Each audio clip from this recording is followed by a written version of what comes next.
Morning. Yeah, you know, today when I wake up, I remember today is the last day. Yeah. Yes, and tomorrow when I wake up, I will not No see more. you anymore. Yeah. Oh, sad. I will not miss you. Miss you. Yes, I also. Okay. Okay, Naiyak but naman ako. okay, don't worry. Now we have here one thing. We will travel at the airport, and one about our itinerary today. Today, first we will visit the Shell batteries. After that, we have the lunch. After that, give your passport. Say, okay, everyone. And if you lose your passport and you want to return the Philippines without passport, okay, there is another way. I will show you. It's the East Vietnam Sea. You call it the West Philippine Sea, everyone. Yes. Yes. Your country is that direction. If you lose your passport and if you want to return the Philippines without passport, okay, you can swim only 1 month. You will return to the Philippines. Everyone. Okay. Okay, okay. Huh? Okay, yan ang and kasi. we almost arrived at the Siak Factory, and after the Siak Factory, we will have the Diyan lunch. tayo gawin tayo sleep.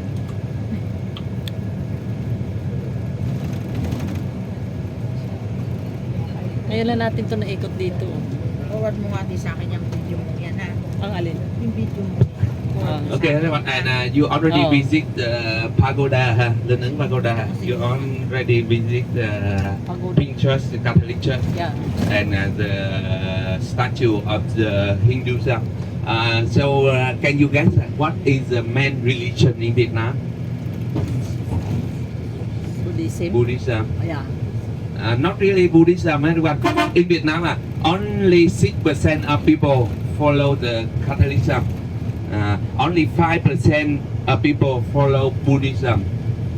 Only 1% of Vietnamese people are Christian. And 85% of Vietnamese people, they don't follow any religion. 85% no religion. They only worship Christmas, but we don't celebrate Christmas. I mean, we don't have the Christmas holiday. We know on 25th of December that is the Christmas, but we don't celebrate. And at that day, the Catholic student have 1 day off, but only 1 day off, and only for the Catholic student. Yeah. And the biggest holiday in Vietnam, we call it Tết. T-E-T, Tết. Tết, it means Lunar New Year. You know Lunar New Year? Lunar New Year. Chinese New Year one. Chinese New Year. Because I told you before, in the past, Vietnam was controlled by China 1,000 years. So in Vietnam, we have many culture similar to the China. And in the Tết, we have 1 week off, 1 week off. And you know, many Vietnamese people who live in the north and in the central, they often go to Ho Chi Minh City to work, and 1 year they come back to hometown only one time, once a year. That is the Tết. So Tết is the time, is the very important time for the reunion. The Tết. Okay. Okay, we almost arrived at the Siam Factory. Siam Factory.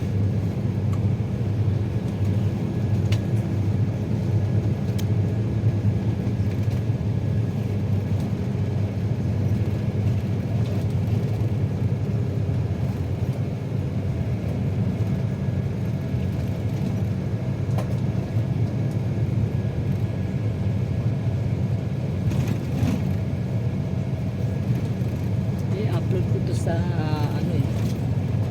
i-upload ko sa kong channel. Ganda ng view.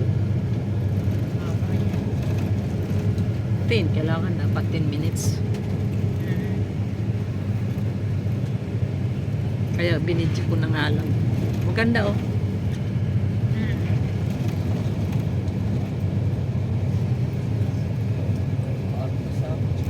This is the view of Danang City. Ang dami mga statue. Sayang. Ganda ba? Dito kasi puro eh, bakit naman ang daming ano? Ah, sementeryo? Kala ko sa... Iba yung ano nila, no? Iba yung sa... Oh. Ben Pearl Danang. Ang ganda ng view ng hotel. Pag ganun siya. Pababa ng pababa. Spaghetti pababa. Naka 3 minutes. Abutin ko to ng 10 kasi every 10 minutes ibaba, ano ko, i-upload ko sa... So ayan guys, nandito to sa, ito yung lugar ng Vietnam sa Danang. So lahat ng i-upload ko sa channel na ito may halo puro sa Danang. Hindi lang ako nakapag ano, kukuha lang ako ng mga views para for upload Danang. Ito yung mga ano, sayang nga doon sa may ano eh, doon sa Bana Hotel ay Bana Hills. Hindi ako nakakuha eh, wala na sa isip ko. Ayan.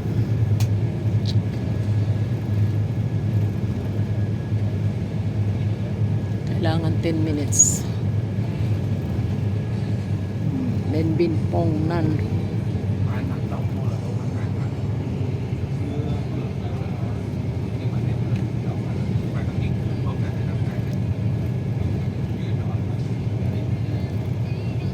Mela Danang, Melia Danang.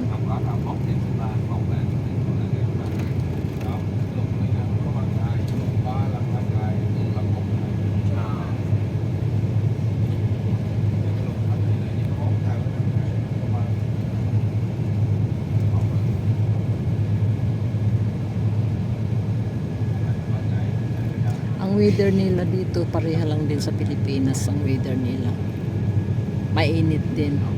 Pero pag napunta ka sa Bana Hills, malamig, parang Baguio ang Bana Hills. Maganda doon. Isa rin din nila yung tourist spots pa, kung ka sa Pilipinas parang Tagaytay or yung parang ano, parang Baguio. Kaya ano lang, pero yung weather dito pareha lang, same lang din sa Pilipinas. Yan. Marriott Resort Danang Haslock Beach. Ah, mga ano, resort pala yun. Mga resort. GSM.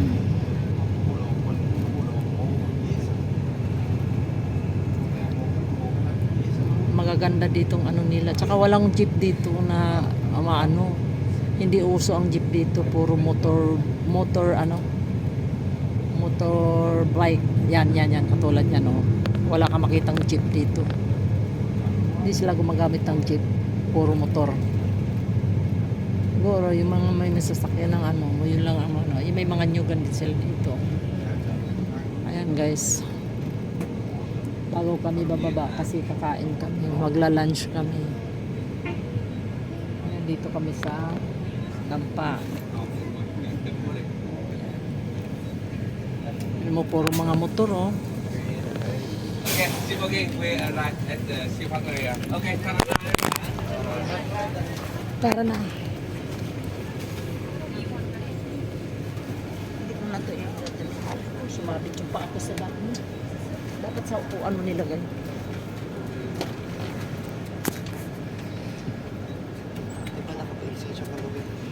Chimbugi, kakain kami, chimbugi.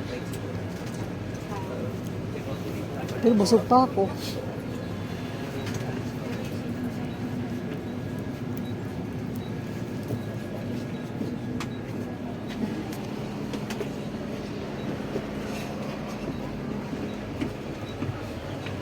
Rose. So, ayan. Lia Restaurant. Kain kami.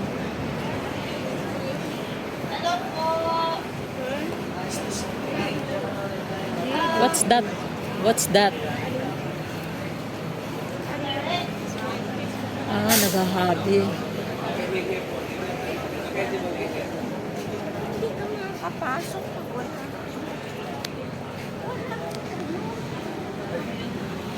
Hello, kumusta? Mabuti. Kabayan. Ah, your kabayan. Kumusta po kayo? Mabuti Ano naman. naman, yes. Welcome po sa silk showroom po namin. Oo. Yes, Filipino po ako, taga Cebu. Wow, kabayan yun. Bisaya. Bisaya, wala. Oo. So, welcome po. Kumain na po kayo. Hindi pa. May pagkaon ba? Pagkaras mo mag-bukas ya. Yes. May naabay pagkaon diha, ma'am? Ay, kaunterin mo daw. Ah. Ito makita po namin, silk po. At of course, may mga produkto sa loob. Pero bago yon, yung proseso po muna dito sa labas. Okay. So, ang silk po kasi galing sa uod. Yan yun. Ah, si. Silkworm ang tawag. Op. At may live worms po kami papakita. O ba? Pwede bang mabidyohan, madam? Pwede pong mag-document dito sa labas pero sa loob po hindi. Ah, bawal na po. O, sige po. Kunin ko lang po yung uod para makita ng lahat. Ito po. Pwede po lumapit dito para... Agoy. Agoy, muna yung mga worms. Kita po ba ng lahat? Ay, gagmay. Maliliit po sila ngayon, pero lalaki pa yan. So, silkworms po ang tawag. Very easy lang, silkworms. At ang dahon po na kinakain nila, isang uri lang, mulberry. Ah, mulberry. Yes, yan po yan. Oh. Mulberry. Ah, Siya, yan. May prutas na mulberries, pero dahon lang ang kinakain ng Okay? So, lalaki pa yan sila, mga 2 inches siguro. At pagka mga 5 weeks na sila, Lalaki na. lalabas na po yung silk sa bibig nila. Ah. Sa bibig yun lumalabas, parang laway lang. Oo. Tapos, papalibutan nila yung katawan nila ng silk. At magiging cocoon. Oh, yung kokon. Yun, narinig niyo pa yung cocoon. Oo. Ito po yun. Yan. So, parang itlog ang cocoon, pero bahay-bahay nila yan. Oo. Ibig sabihin, nasa loob sila. I-shake. Try nyo po, i-shake. So, Wala yun. ang nafe-feel nyo sa loob, iba nafe-feel din ba? Oh, may parang may itlog. Nasa loob sila. So, sa loob ng cocoon, yung uod dyan, magiging para pong butterfly, pero moth po ang tawag. Moth. Yan po yung tsura ng moth, yung puti na parang gamu-gamu. Oo. So, yan ang nagme-mate. Mating stage po yan. At pag nanganak po yung female moth, ito yon. Malilit po yung itlog. Pag kinolekta, parang sandpaper na sila. So yan, pag na-hatch po yung itlog, magiging worm. Worm. So yan po yung cycle. Mm. So, itlog, worms, tapos cocoon, tapos moth. Paikot. Ang cycle na po na yan, isang buong yan, 50 days lang po, less than 2 months. Mabilis lang kasi ang female moth pati, after niyang mga anak, mga 3 to 5 days later po namamatay na ang female moth. Mm. So, actually, one time lang po nanganganak ang female. Tapos dinadamihan na niya 100 to 500 eggs. Dami. Ang dami po. At nag-hatch yan sila, nagiging uod. So, sa amin po dito, ito ang kailangan namin, ang cocoon. Kasi, ito pong cocoon na to, silk na ang nasa labas, di ba? Oo. Silk po ito. At ang gagawin po namin dito, pakukuluan. Kaya may usok doon ang boiling process. Pero before nung pagpapakulo, napansin niyo po ba yung kulay? Yellow. Yes, may yellow. Hindi po to siya white na naging yellow. Talagang natural po ito na yellow. Oh. Ang lumabas po sa bibig ng uod, yellow silk. So rare po ito kaya mas Mahal. mahal. No need At to, ano na, Hindi na po ito pakulay. kinukulayan, yes. Ang kinukulayan yung mga Legit. white, red, blue, green. Galing. So ang yellow silk na to, naging yellow po hindi dahil sa uod pero dahil sa kinain nilang dahon. May ibang dahon sa Vietnam na mulberry na may pigments na kakaiba. Kaya ang lumabas sa bibig ng uod Is yellow.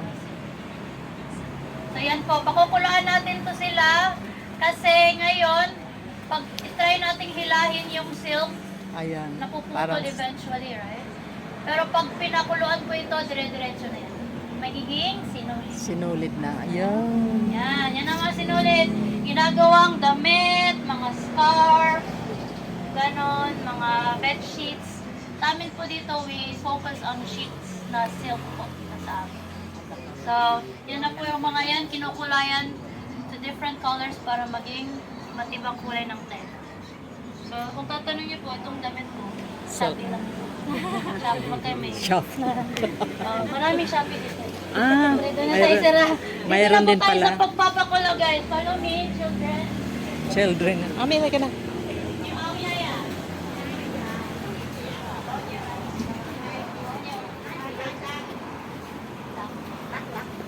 Dali, dito po, lapit tayo dito. Medyo mausok pero okay lang. Mainit Mainit kayo. Boiling water, anak. Ah, yun Ang ang sinunod. pagpapakulo po, 15 minutos lang, mabilis lang. At ngayon, pinapakuluan yung puti na silk, cocoon. Kung yellow naman, Yellow separate rin. din yun. Yellow din ang makukuha sila. Ito na po yun. Yan, sinulit. Sinulit. Pwede hawakan mo lang. Hawakan niyo po. Manipis. Ay, ito man. Ito, sorry. Anak. Manipis pero matibay. Matibay. Yes, ano. Sibagets. So, very raw silk po yan. Wala pang process talaga. At ang gagawin po nila dahil manipis, pag sasamahin para mabuo yung isang Ang galing, no? sinulit. Puto So, yan po yan. yan. Manipis. So, ang kailangan po nila, 10 fibers para mabuo ang isang sinulit. Pero ito, madami to. So, ang sinulit na mapuproduce, makapal at matibay. So, paikot-ikot yan. Pag iniikot yon, maangat yung silk galing sa patan. Oo. Kawawa naman yung nasa harap niya. Oo, so yan po, naglalagay sila ng bago. So, pinapalambot lang nila konti para po makuha nila yung fiber. At kung itatanong nyo po, ang mga cocoons na yan, may laman pa sa loob. Yung inaalog nyo po kanina. May laman Pero pa. hindi na magamit yun kasi Hindi na, naluluto. naluluto po sila. Pupa po ang tawag, hindi siya worm pa. Oo. Naging pupa na siya. Ang pupa, kung naluto, pwedeng kainin. Ah, Yun po ang pwedeng kainin. Hindi kinakain ng uod. Yung iba sigurong uod pwede. Pero ang silkworms po, dahil very precious sila kasi naglalabas sila ng silk, hindi kinakain. Yung pupa. Kinakain po dito yun. Yes, very rich in protein, di ba? Pero ang habol po talaga ng mga Vietnamese sa pupa, very rich in collagen. Collagen rich. Anong lasa? Anong lasa? Hindi ko pa natikman. Bakit mo di mo Dami na tinikman? pinapagawa sa akin ah. Pinakain ako. Oy. Ito po yun oh. Pag wala ng silk ang labas sa cocoon, parang transparent na siya. Nakikita nyo na yung loob, di ba? Meron. Yan yung naalog nyo. Ito po yung pupa. At ito nga yung pwedeng kainin. Oy. Kakainin yan. Kakainin. Pwede kaya. Oy. Ano? Okay. Ano? Ah. Dito oh. No! You. Tikman. You. Turuan na. Oh. Hindi, pwede po itong kainin. Hindi po yan siya malansa kasi Oh, sige. malinis naman. Oh, kainin mo galing. Tapos ano po, diretso lang, one bite. Yan yung mga... Nakakain po yung ibang Pilipino. Nag-try naman po sila. Try mo. Ayoko. May discount pa po. May discount? Oo, dili kaya. lang kakain. Para po siyang mani. Oh, try mo. Yan lang. So, Sige na. Hindi ko kaya. sige pa, sinong matapang? At Dito sa tapang likod, ang dito sa tao. likod. Ha? Ikaw? Dito sa likod. Si Bri. Yes, sir. Wala. Ay! Oh, so yan na sila pag nabuksan. Parang very, creamy na texture. Pero hindi naman po malansa. Sabi nila. Okay, ay. Sige na. Hindi po ako nakakapag-Vietnamese. So, patasan po tayo lahat dito. Ah. Lagay ko na lang dyan. So, yan. Pagkatapos mong kolektahan yung sinulit, kukulayan, di ba? At dito na po, nagiging tela na dito. Nilahabi nga. So, sa hobby nga, sa Tagalog. Kasi nagtatrabaho ko sa ano eh, ganito. Yan. Sa nagiging Sa tela, may pakita niyo pabrika, po paano sa to ha. Utex. Yan, yan. Yan. Mayroong ano yan. Yan, may shuttle siya. Yan. Kaya alam ko yan eh. Ganyan yung trabaho ko nun. Pero sa amin kasi ano, makina. Ito kasi manual yan. Yan. Tawag niyan hobby. So, naging tela na po, tingnan nyo. Yes. Yung base po ng tela na to, puti na silk. Yun, galing sa likod. Oo. Pero naging red siya kasi may silk thread na kinulayan ng red. Oo. Yun ang tumatakbo across para magbigay ng kulay. Wow. So, mano-mano po ito. Very Ganito old yung na to trabaho na ko nun machine, sa- kaya sa sila sa lang Utex. nakakagamit. Hindi nila Kaso pinapagamit dito, ito. ano At yun eh. pati po yan, mano-mano, kasi po gusto nila ipakita yung traditional na pamamaraan. Pero sa mga factories po, of course, automated na po. Mga Kasi nagtrabaho ko digital sa na- ganyan eh. Ano daw? Sa Utex. Okay. Operator ako sa ganito. Mga ganito. Yes. Ano na, automated na po para mas malaki na rin ang production. Oo. At yung mga designs, magaganda din. Mm-mm. Okay? Pansaman. Okay. Pansaman. Ganda. Aso kayo. Asukay. Sige guys, dahan-dahan Baho na tayo dito sa loob. baho na tag-usok. Konti na lang po ang picture video dito sa loob, mother, kasi Bawal na. bawal na siya. Okay.